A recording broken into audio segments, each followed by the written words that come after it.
fanampiana hatrany any Tomasina anatin'ny ady amin'ny coronavirus dia nampitomboina avo roeny ny tokantrano misitraka ny tosika fameno any Tomasina.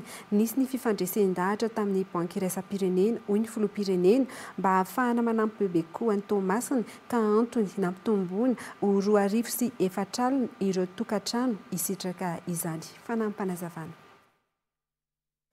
Raha eo amin'ny 100,000 leo na mahery kely ny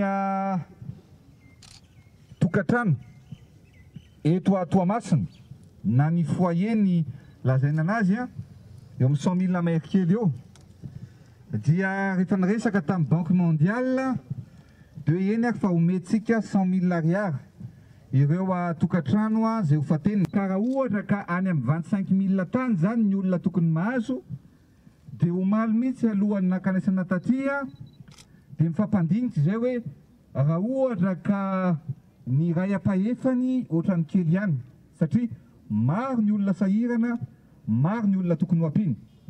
Zay no natonga anay nijery hatramin'ny alina tontolo nijery niaraka tamin'ny Banque Mondiale, nijery niaraka tamin'ny tao mifidy tao ministère ny mponina hoe ahoana ny ahafahantsika mba manampy bebe kokoa ny olona.